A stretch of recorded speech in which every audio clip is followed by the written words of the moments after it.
नमस्कार दोस्तों, 26 मई 2022 के daily the Hindu editorial discussion में आपका स्वागत है। देखते हैं आज कौन कौन से आर्टिकल्स मैं आपके साथ डिस्कस करने वाला हूँ। लगभग 4 या 5 आर्टिकल्स आपके साथ डिस्कस करूंगा। देखिए, आज एक आर्टिकल बाल्कनाइजेशन ऑफ इंडिया को लेके है।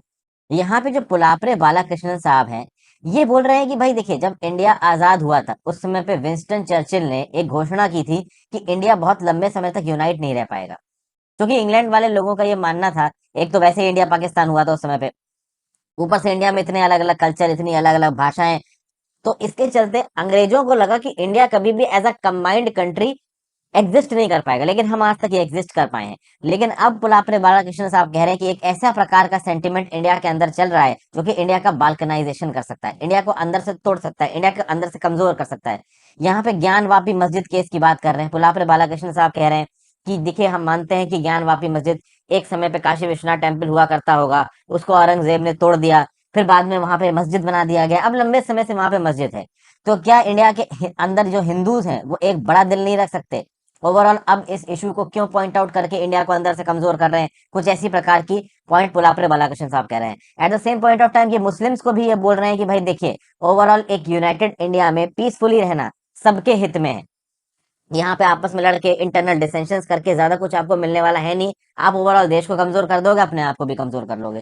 तो अब इस प्रकार की आइडियोलॉजी यहाँ पे दी है पुलापरे बालाकृष्ण साहब को। बहुत सारे लोग इनकी आइडियोलॉजी के साथ मैच नहीं खाएंगे। सबको अपनी अपनी बात कहने का हक है, इन्होंने अपनी बात कही है। इसके अलावा कुछ बहुत आप कह लो होलिस्टिक या मतलब ऐसा कुछ स्टैटिस्टिक्स नहीं बताए एग्जाम्स के पर्सपेक्टिव से, तो अलग से इस आर्टिकल को डिस्कस नहीं कर रहा हूँ। फिर सोनाली वैद और सुमेगा अस्थाना का यहाँ पे एक आर्टिकल है। ये दोनों ही डॉक्टर्स हैं और इन्होंने अपना व्यू पॉइंट दिया है अबॉर्शन राइट्स को लेके। तो अबॉर्शन के रिस्पेक्ट में क्या बोल रही हैं दोनों लेडीज, इनको हम समझेंगे। फिर नेक्स्ट क्या बताया जा रहा है, diversifying plates for girls. Amit Babre और स्मिता चेकंद परम बात का ये आर्टिकल, इनका ये बोलना है कि भैया देखिए, लड़कियों के लिए अच्छा खाना, डाइवर्स खाना, न्यूट्रिशियस खाना अवेलेबल कराना जरूरी है। जो कि इंडिया के अंदर एडोलोसेंट्स एडोलोसेंट्स मतलब 14 से 18 साल की जो उम्र होती है, उस समय पे जो आप ईटिंग हैबिट्स डेवलप करते हो वही आपकी पूरी लाइफ चलती है। और इस एज में अक्सर कर इंडिया के सोशल सेटअप में लड़कियों के अगेंस्ट डिस्क्रिमिनेशन होता है। तो प्रॉपर तरीके से लड़कियों को न्यूट्रिशन मिल नहीं पाता और फिर वो दाउम्र चलता है। और बाद में यही लड़कियां जब बड़ी होकर शादी होती है, माँ बनती हैं, तो उनके बच्चे भी कमजोर पैदा होते हैं। तो इसीलिए गर्ल्स चाइल्ड के लिए प्रॉपर खाना और न्यूट्रिशन अवेलेबल करवाना बहुत जरूरी है, ऐसा यहाँ पर आथर बोल रहे हैं, इसको देखेंगे। फिर त्रिखरा में बाइपोल कंडक्ट हो रहे हैं। ये बाइपोल क्यों अपने आप में खतरनाक हो रहा है, इसको देखेंगे। कम्युनल क्लाइट्स, केरला में कम्युनलाइजेशन वाला माहौल चल रहा है, ठीक है ना। अभी रिसेंटली बच्चे ने एसडीपीआई के द्वारा ऑर्गेनाइज रैली में बहुत ही ज्यादा आप कह लो रेडिकल स्टेटमेंट्स दे दिए। तो ऐसा नहीं होना चाहिए, इसके बारे में एक व्यू पॉइंट दिया, उसको देखेंगे। और फिर यूएस के अंदर एक अनएंडिंग ट्रेजेडी, गन वायलेंस हो ही जा रहा है, हो ही जा रहा है, इसको हम रोक ही नहीं पा रहे हैं। तो ये एक आर्टिकल हम डिस्कस करेंगे, क्यों यूएस के सेकंड अमेंडमेंट्स को इतना प्रोटेक्ट किया गया। एक और मैंने वीडियो भी बनाई है दोस्तों, न्यूयॉर्क के ब्रुकलिन सब स्टेशन में शायद एक इंसिडेंट हुआ था, वहां पे गन फायरिंग हुई थी। तो उस समय पे मैंने second of the US constitution के बारे में आपको बताया था। हम पे एक काम करिए, यूट्यूब पे सर्च मारिए ब्रुकलिन मेरे नाम हर्षित द्विवेदी के साथ, या न्यूयॉर्क सब स्टेशन मेरे नाम हर्षित द्विवेदी के साथ। उस पर्टिकुलर वीडियो में मैंने अच्छी तरीके से समझाया है कि जो यूएसए का प्रोलिफरेटिंग गन कल्चर है, ये अनकंट्रोल तरीके से क्यों चल रहा है। जो आपके यूएस की नेशनल राइफल एसोसिएशन, इसने कैसे पैसे भर भर के मुंह बंद कर रखा है यहाँ पे पॉलिटिशियंस का। खैर, अभी जब आर्टिकल पे आएंगे तो उसको और डिटेल में बात करेंगे। आगे बढ़ने से पहले वीडियो पे लाइक का बटन दोस्तों, चैनल को अब तक आपने शेयर और सब्सक्राइब नहीं किया कर लीजिए, इंस्टाग्राम पे फॉलो कर लीजिए, टेलीग्राम ग्रुप ज्वाइन कर लीजिए, दोनों चीजों का नीचे दिया हुआ है। हो सके दोस्तों तो सुपर थैंक्स दबा के और ज्वाइन बटन दबा के हेल्प करें। वैसे तो सारी की सारी वीडियोस आपके लिए फ्री ऑफ कॉस्ट अवेलेबल है, तो सुपर थैंक्स और ज्वाइन बटन के थ्रू आप हेल्प कर सकते हैं। चलिए भाई, आज की पहली news, India must shift the discourse on abortion rights. It is not just family planning and maternal health issue, but also a sexual health and reproductive rights issue। अब यही तो यहाँ पे मेन चीज है। अबॉर्शन को आप फैमिली प्लानिंग के कंटेक्स्ट में इंडिया के अंदर देखते हो, कभी भी अबॉर्शन को इंडिया के अंदर एज अ राइट नहीं देखा जाता है। बहुत सारे जो अबॉर्शन प्रो एक्टिविस्ट है दुनिया भर में, उनका ये बोलना है कि आप रिप्रोडक्टिव राइट की तरह यहाँ पे देखिए अबॉर्शन को। आप अबॉर्शन को इस प्रकार से मत देखिए कि भाई अबॉर्शन इसलिए कराओ तो कि फैमिली में जरूरत से ज्यादा बच्चे ना हो। आप इस प्रकार से देखो यहाँ पे कि भाई एक वुमेन अगर मान लीजिए हो गई है प्रेग्नेंट, तो उस केस में उसकी बॉडी के ऊपर उसका हक है और वो हक आप उससे छीन नहीं सकते। तो इंडिया के अंदर जो नियम कानून लेके आए गए हैं उसमें बहुत सारे चेक्स एंड बैलेंसेस लगाए गए हैं अबॉर्शन के अगेंस्ट। तो इसकी बात करते हैं। देखिए, ये जो दोनों वुमेन है, ये अपने कुछ एक्सपीरियंसेस को यहाँ पे शेयर कर रही हैं। इनका ये बोलना है कि ये इंडिया में इन्होंने पढ़ाई की है और अपना मेडिकल प्रैक्टिस भी इन्होंने इंडिया के अंदर कर रखी है, यूएस के अंदर भी कर रखी है, और इन्होंने अपने कुछ गंदे एक्सपीरियंसेस को भी बताया। जैसे फॉर एग्जाम्पल, ओवरऑल ऑथर ये बोल रही है कि एक बार दो वुमेन ने इस आर्टिकल को लिखा है, तो एक बार एक वुमेन ने यहाँ पे एक औरत को सेप्सिस की वजह से मरते हुए देखा था। जो ब्लड में इन्फेक्शन होता है, अनसेफ बैक स्ट्रीट अबॉर्शन एक अनट्रेड इंडिविजुअल के द्वारा किया गया। उस अनसेफ अबॉर्शन के चलते एक औरत की जान चली गई। फिर यहाँ पे जो एक डॉक्टर, वो उत्तर प्रदेश में रूरल हेल्थ इंटर्नशिप की थी, उन्होंने देखा कि एक वुडन कार्ड के ऊपर एक वुमन की मृत्यु हो जाती है, क्योंकि वो सही समय पर हॉस्पिटल नहीं पहुंच पाती है। तो इस प्रकार के जो इवेंट्स होते हैं ना, नो डाउट एक इंडिविजुअल को झकझोर कर रख देते हैं। तो पहली बात तो ये वुमेन बोल रही है कि ये शहरों में पढ़ी लिखी हैं, ओवरऑल डिसएडवांटेज कम्युनिटी से नहीं आती हैं, इसके लिए थैंकफुल है क्योंकि उनके साथ इस प्रकार की चीजें नहीं हो रही हैं। लेकिन अगर आप ओवरऑल देखो, तो जो वुमेन है, प्रेग्नेंट पीपल है, ट्रांसजेंडर पर्सन है इंडिया में, वो डेली के बेसिस पे स्ट्रगल करते हैं। किस चीज के लिए? बर्थ के बारे में अपनी चॉइस को एक्सर्ट करने के लिए, बॉडीली ऑटोनॉमी के रिस्पेक्ट में। उसके बावजूद भी इंडिया में कुछ लोग ऐसा हैं जो बोलते हैं कि भाई यूएस से तो ज्यादा ही, वेस्टर्न कंट्री से तो ज्यादा ही इंडिया के अंदर अबॉर्शन राइट्स दिए गए हैं। तो अब बात आ जाती है अबॉर्शन राइट्स की। इंडिया के अंदर अबॉर्शन के लिए कौन सा कानून है? Medical termination of pregnancy act 1971। इस पर्टिकुलर कानून को 2021 में अमेंड किया गया। अब ओवरऑल इन कानूनों के थ्रू ये बोला जा रहा है कि इंडिया में ठीक ठाक परमिशन है किसके लिए? अबॉर्शन के लिए। हम कम से कम वेस्टर्न कंट्री से तो ज्यादा ही परमिशन देते हैं अपने यहाँ पे अबॉर्शन करने के लिए। लेकिन ऑथर ये बोल रही है कि एक सेल्फ कॉन्ग्रेचुलेटरी एटीट्यूड है। एक्चुअली में ग्राउंड लेवल पे ऐसा नहीं है। ऑथर का बोलना है कि डब्ल्यूएचओ के स्टैटिस्टिक्स को माने तो दुनिया भर में अगर 10 अनइंटेंडेड प्रेगनेंसीज हो रही हैं, तो उसमें से 6 का अबॉर्शन कराया जाता है, जिसमें से 45% अबॉर्शन अनसेफ है, और 97% अनसेफ अबॉर्शन डेवलपिंग कंट्रीज में होते हैं। तो वेस्टर्न कंट्रीज से कंपेयर करने से पहले अपने खुद के स्टैट्स देख लो, ये ऑथर यहाँ पे बोल रही है। फिर अभी जो नेशनल फैमिली हेल्थ सर्वे 2019-21 कराया गया इंडिया के अंदर, इसमें बोला गया कि 3% प्रेगनेंसी जो इंडिया के अंदर है उसमें अबॉर्शन होता है। अब देखिए, आपको समझना पड़ेगा कि इंडिया के अंदर जो अबॉर्शन हो रहे हैं, पहले तो आपको उसका तरीका समझना पड़ेगा। जैसे कि शुरुआती फेज में जब एक लेडी 1 महीना या 2 महीना प्रेग्नेंट है, तो मेडिकेशन के थ्रू, दवाइयों के थ्रू भी अबॉर्ट किया जा सकता है। तो उस केस में किसी मेडिकल फैसिलिटी में नहीं जाती हैं औरतें, घर पे अपना अबॉर्शन कर लेती हैं। जब एक समय पास हो जाता है, 2 3 4 महीने निकल जाते हैं, तो उसके बाद आपको मेडिकल फैसिलिटी में जाना पड़ेगा। अब एक बार एक औरत मेडिकल फैसिलिटी में पहुंची, तब पता चला कि 53% अबॉर्शन इंडिया के अंदर प्राइवेट सेक्टर में होते हैं, 20% पब्लिक सेक्टर में होते हैं। आप कह सकते हो कि पब्लिक सेक्टर वाले जो अबॉर्शन है इंडिया के अंदर, वो थोड़े कम है, क्योंकि सरकारी हॉस्पिटलों में अबॉर्शन की ज्यादा सुविधा अवेलेबल है नहीं, ज्यादातर प्राइवेट सेक्टर में जाते हैं। अब वो प्राइवेट सेक्टर ऑर्गेनाइज में है, अनऑर्गेनाइज में, इसका भी डाटा नहीं है यहाँ पे। 27% women her self at home abortion करती है, मतलब जो मेडिकेशन वगैरह इस्तेमाल की उससे अपने आप को अबॉर्ट कर लिया। अब देखिए, एक फैक्ट फाइंडिंग स्टडी छपी थी लैंसेट में 2018 में। इसमें ये बोला गया कि इंडिया के 73%, 73% अबॉर्शन मेडिकल अबॉर्शन है, मतलब दवाई खा के अपने आप को अबॉर्ट कर लिया। अब ऐसा नहीं है कि ये सेफ नहीं है, ठीक है, वो सेफ होंगे, बट यहाँ पे आपने एक रजिस्टर्ड मेडिकल प्रैक्टिशनर से अप्रूवल नहीं लिया, तो medical termination of pregnancy act के हिसाब से आपने एक इलीगल काम किया इंडिया के अंदर, ये यहाँ पे बताया जा रहा है। तो कल की डेट में कोई लेडी मान लो घर पे दवाई खा के अबॉर्शन करने की कोशिश करती है, और मान लो कोई कॉम्प्लिकेशंस हो जाती हैं, और वो हॉस्पिटल जाती है अपने आप को इलाज कराने के लिए, तो वहां पे medical termination of pregnancy act के अंदर उसको सजा हो सकती है, लेडी को पुलिस धर लेगी उसे। क्यों धर लेगी? क्योंकि भैया आपको अबॉर्शन करने से पहले घर पे भी दवाई अगर खा रहे हो, तो आपको एक मेडिकल प्रैक्टिशनर की राय लेनी है। फिर अगर देखा जाए तो भैया 5% जो अबॉर्शन होते हैं इंडिया के अंदर, वो हेल्थ फैसिलिटीज के बाहर होते हैं, ठीक है ना, और मेडिकेशन के बिना होते हैं। मतलब अनट्रेन्ड लोग अनहाइजीनिक कंडीशंस में ये अबॉर्शन करते हैं, गलत तरीके से ऑब्जेक्ट्स को इंसर्ट करके, अलग अलग सब्सटेंसेस को इंसर्ट करके, एब्डोमिनल प्रेशर को इंसर्ट करके अबॉर्शन करने की कोशिश करते हैं। और इस प्रकार का अबॉर्शन एक वुमेन की लाइफ के लिए, हेल्थ के लिए बहुत ज्यादा खतरनाक है, ठीक है। तो ये कुछ डिस्टर्बिंग स्टैटिस्टिक्स हैं जिनके बारे में हो सकता है सबको ना पता हो। कई बार क्या होता है कि अबॉर्शन कराने के लिए एक रूरल या सबर्बन इलाके की लेडी को बहुत दूर जाना पड़ता है हॉस्पिटल में, कभी कभी तो घर पे सपोर्ट भी नहीं मिलता है। तो इंडिया के अंदर बहुत से प्रैक्टिकल इश्यूज ग्राउंड लेवल पे एग्जिस्ट करते हैं, जो कहीं ना कहीं वुमेन को डिसएडवांटेज कंडीशन में लेके आते हैं। फिर बात की जाए medical termination of pregnancy act की, जिसको इनैक्ट किया गया 1971 में, अमेंड किया गया 2021 में। इस पर्टिकुलर एक्ट के 2021 के अमेंडमेंट के हिसाब से ऐसा लग रहा है, ऑथर बोलती हैं कि मेडिकल प्रैक्टिशनर्स को शायद प्रोटेक्ट करने की बात की जा रही है। क्योंकि देखिए, इंडियन पीनल कोड के अंदर अगर मेडिकल प्रैक्टिशनर्स ने अबॉर्शन सजेस्ट किया और बाद में कुछ कॉम्प्लिकेशंस हो जाती है, तो यहाँ पे मेडिकल प्रैक्टिशनर्स को क्रिमिनल ऑफेंस के लिए ट्राई किया जा सकता है इंडियन पीनल कोड के अंदर। तो इसीलिए यहाँ पे ओवरऑल एक वुमेन को अबॉर्शन करने से पहले प्रॉपर मेडिकल प्रैक्टिशनर से डिस्कशन करना है। एक समय निकल गया तो 2 मेडिकल प्रैक्टिशनर से डिस्कशन करना है। तो आप कह सकते हो कि भले ही इंडियन सोसाइटी में अबॉर्शन अलाउ करके रखा गया है, पर उसके साथ जो टर्म्स एंड कंडीशंस लगाई गई हैं वो अबॉर्शन को सिर्फ फैमिली प्लानिंग तक लिमिट करती हैं, रिप्रोडक्टिव राइट्स तक लिमिट नहीं करती। मतलब इंडिया के अंदर जो वुमेन है उनके पास रिप्रोडक्टिव राइट्स नहीं है अबॉर्शन के कंटेक्स्ट में, ठीक है। और सबसे खास बात यहाँ पे ये है, इंडिया के अंदर एमटीपी में सिर्फ वुमेन को आइडेंटिफाई किया गया है कि इनको अबॉर्शन की जरूरत है। इनफैक्ट ट्रांसजेंडर्स भी यहाँ पे प्रेग्नेंट हो सकते हैं। तो जब ट्रांसजेंडर्स प्रेग्नेंट होंगे तब उनके ऊपर medical termination of pregnancy act लागू होगा नहीं होगा इसके बारे में इनफ जानकारी है नहीं। अभी सुप्रीम कोर्ट डेसिफर करेगा एमटीपी को तो लागू हो जाएगा। बट हो सकता है कि एक हॉस्पिटल उस सेंस में ट्रांसजेंडर को एडमिशन ही ना दे, बोले कि भाई एमटीपी एक्ट तो केवल वुमेन के लिए एप्लीकेबल है। समझिए आप बात को। तो ये सब बातें ओवरऑल यहाँ पे बताई गई हैं।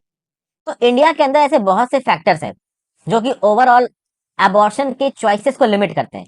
क्योंकि हमारे देश में बहुत सारे ऐसे लोग हैं जिनको पता ही नहीं कि अबॉर्शन लीगल है और कैसे उसको पता करना है। Okay, abortion as a choice को कभी यहाँ पे पोर्ट्रे ही नहीं किया जाता है, abortion as a family planning portray किया जाता है। फिर पॉक्सो एक्ट के अंदर जो रिक्वायरमेंट्स हैं, अगर कोई चाइल्ड सेक्सुअल ऑफेंसेस हुए हैं तो उसकी रिपोर्टिंग करनी पड़ती है। अबॉर्शन के कंटेक्स्ट में अभी रिपोर्टिंग करोगे तो उस बच्चे की फैमिली और ओवरऑल सोसाइटी में इज्जत वाली बात आ जाती है। तो कभी कभी लोग ऑफिशियली अबॉर्शन के लिए नहीं जाते हैं। फिर कभी कभी क्या है कि कॉन्ट्रासेप्टिव मेथड्स यहाँ पे सजेस्ट कर दी जाते हैं, जबकि कॉन्ट्रासेप्टिव मेथड सजेस्ट करना एक समय के बाद बिल्कुल भी सही नहीं है। कई बार ये देखा गया है कि जो वुमेन अबॉर्शन कराने के लिए आ रही है उनके साथ मिस ट्रीटमेंट होता है। होता यह है कि मान लीजिए एक सिंगल मदर है, या फिर मान लीजिए वो मैरिड नहीं है, या फिर एक ट्रांसजेंडर है, वो प्रेग्नेंट है। तो ऐसे केसेस में जो हेल्थ फैसिलिटीज के लोग हैं वो इनके साथ मिस ट्रीटमेंट करते हैं, इनको एडमिट नहीं करते हैं, इनको परेशान करते हैं। तो कुल मिला के एमटीपी 2000 सॉरी 1971 और 2021 इन दोनों के बावजूद भी अगर आप देखो तो अनसेफ अबॉर्शंस इंडिया में हो रहे हैं। और जो भी वुमेन अबॉर्शंस की लीगल प्रक्रिया को भी अपना रही है उसके साथ बहुत सारा स्टिग्मा, बहुत सारा डिस्क्रिमिनेशन जुड़ा हुआ है। इसको यहाँ पे सुधारने की जरूरत है।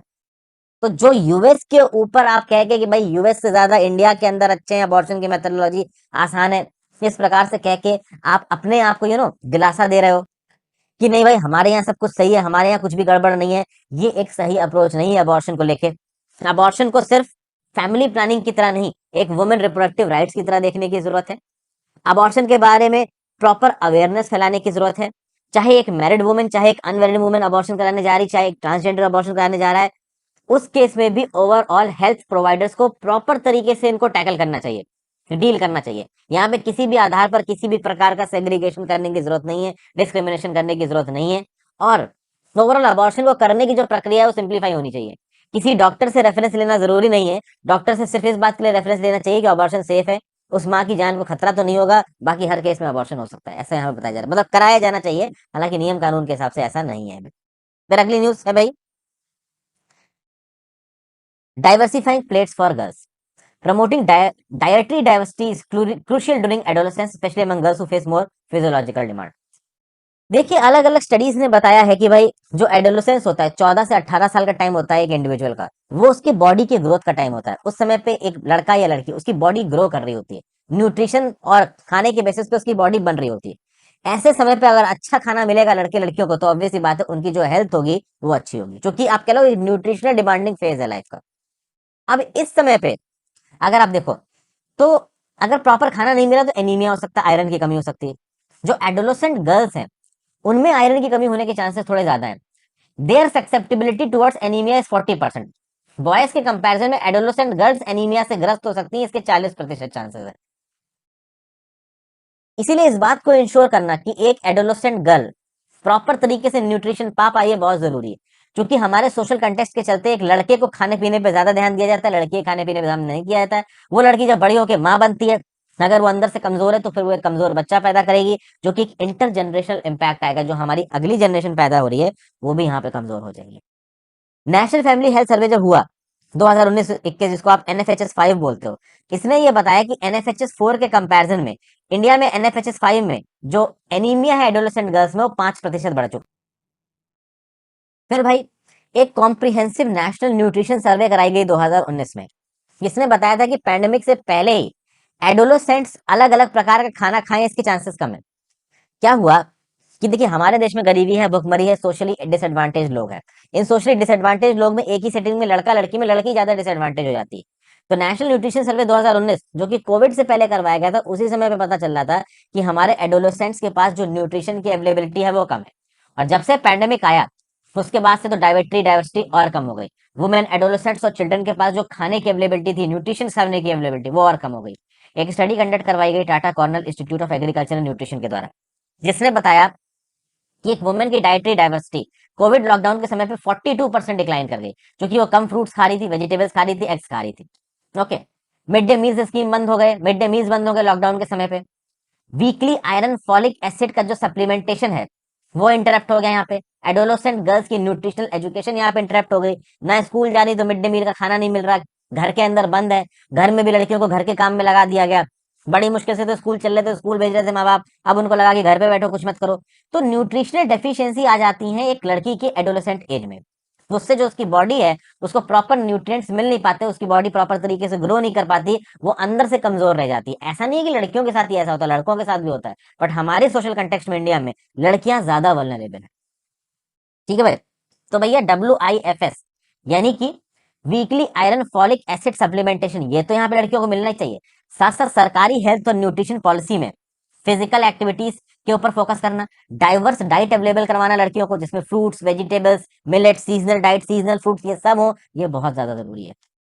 समय समय पे जो कम्युनिटी वर्कर्स हैं, आशा वर्कर्स हैं, इनको रूरल इलाकों में घरों में जाना चाहिए, वहां पे एक लड़की की हेल्थ को मापना चाहिए। स्कूलों के अंदर एक स्ट्रॉन्ग इकोसिस्टम होना चाहिए, जहां पे बच्चियों को स्कूल में बुलाया जाए, उनको प्रॉपर खाना खिलाया जाए, कम्युनिटी बेस्ड इवेंट करवाने चाहिए, न्यूट्रिशन डेज, विलेज हेल्थ और सैनिटेशन डेज यहाँ पे प्रमोट करने चाहिए, ताकि लोगों को पता चल सके। कुल मिला के इस आर्टिकल में आपको एक ही चीज समझ में आई दोस्तों, कि फूड डाइवर्सिफिकेशन बहुत हद तक जरूरी है।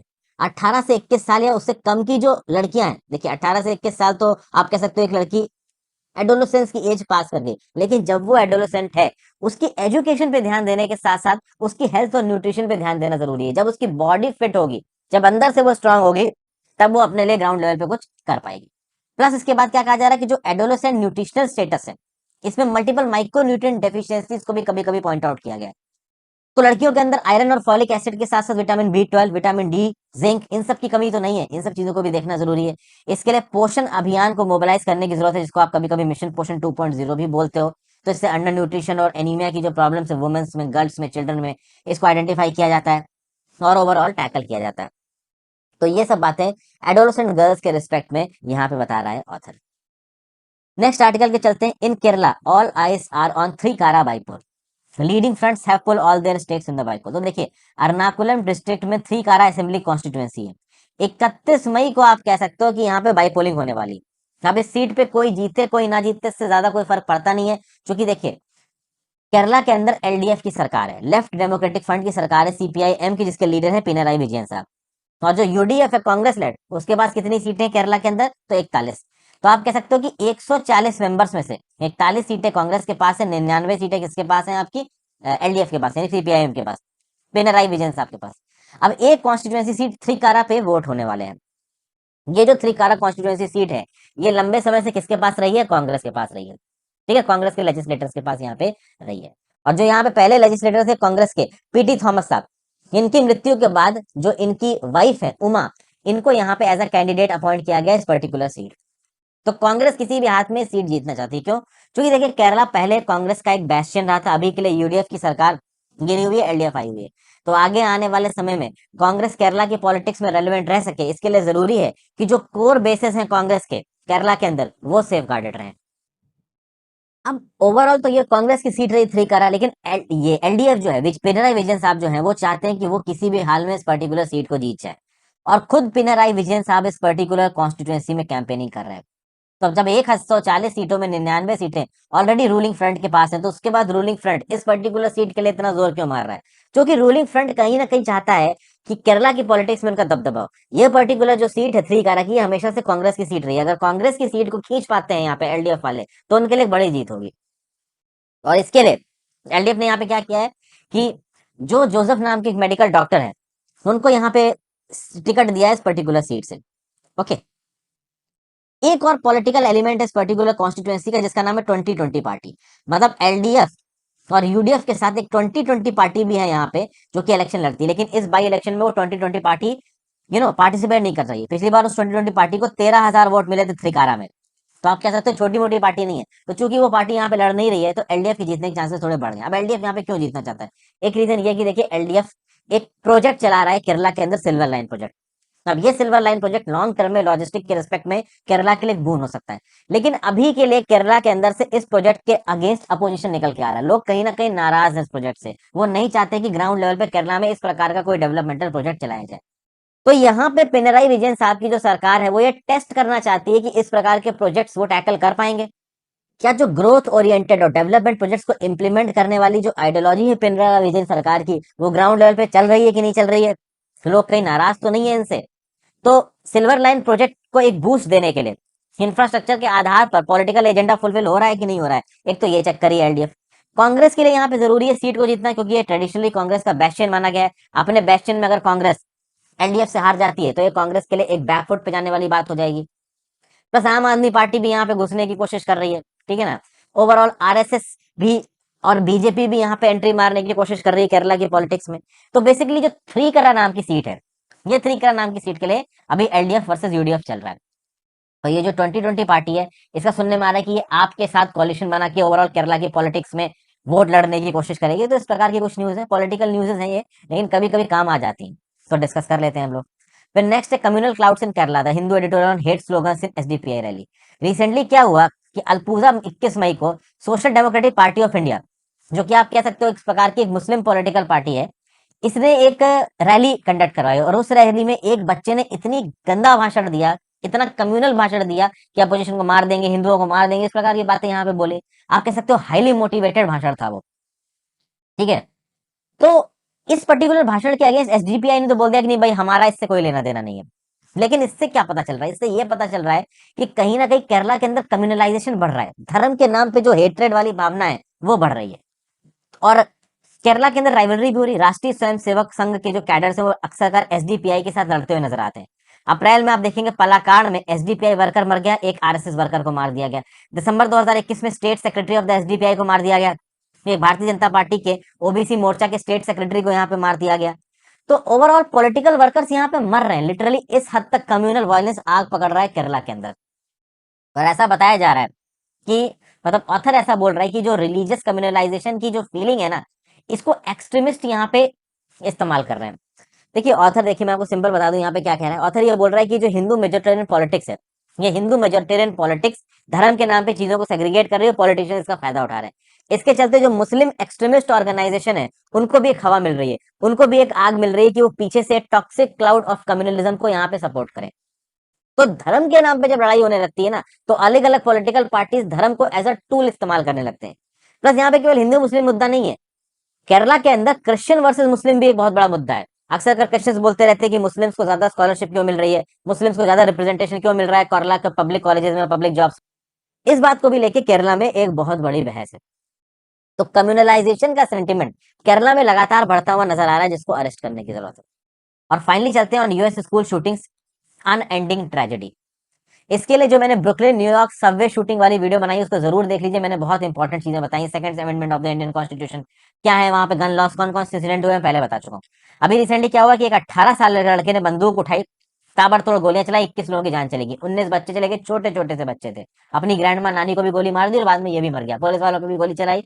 तो कुल मिलाकर कह सकते हो 2018 के बाद से सबसे खतरनाक इंसिडेंट था। 2018 में भी एक ऐसी ही स्कूल शूटिंग हुई थी जिसमें से 17 लोगों की जान गई थी, 17 लोग इंजर्ड हुए थे। यहाँ पे 21 लोग मर चुके हैं, बहुत सारे लोग और इंजर्ड भी हैं।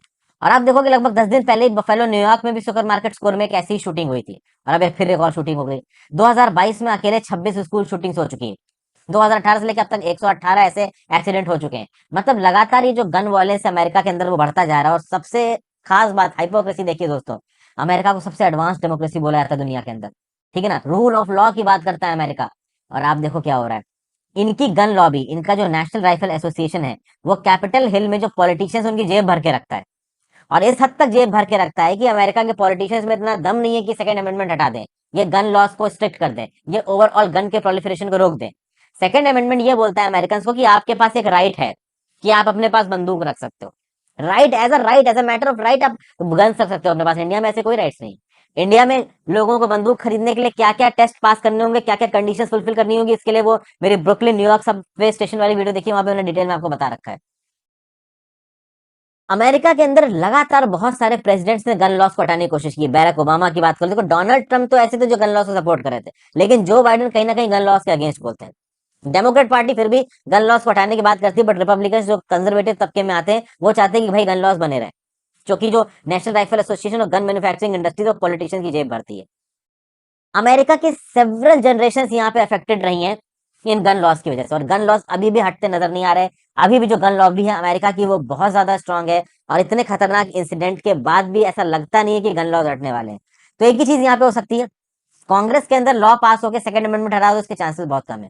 जो बाइडेन अपनी एग्जीक्यूटिव कैपेसिटी में यहाँ पे कुछ ऐसा नियम कानून ले ले, गन्स के ऊपर कंट्रोल लगा दे, लेकिन अगर जो बाइडेन ऐसा करते हैं तो उनकी कुर्सी तक हिल सकती है, क्योंकि बहुत से डेमोक्रेट रिपब्लिकन पॉलिटिकल पार्टीज के पास इस गन लॉबी की वजह से फंडिंग जाती है। ये पैसा भर रखा है इनकी जेबों में इस गन लॉबी ने, बहुत स्ट्रांग है गन लॉबी यूएसए की, इसीलिए गन्स आज तक बैन नहीं हो पाई है। डेली के बेसिस पे आप देखो सालों में इस प्रकार के मतलब दसियों इंसिडेंट हो रहे हैं, बट कोई भी इसको रोक नहीं रहा। तो ये न्यूज एनालिसिस है दोस्तों, आई होप आपको कुछ ना कुछ यूजफुल जानने को मिला। अपने व्यू पॉइंट नीचे कमेंट बॉक्स में देके जाइएगा। इंस्टाग्राम में फॉलो कर लीजिएगा दोस्तों, टेलीग्राम ग्रुप ज्वाइन कर लीजिएगा, ये possible for you friends. Click the join button and super thanks option, इससे काफी मदद मिलती है। Have a great day, good bye.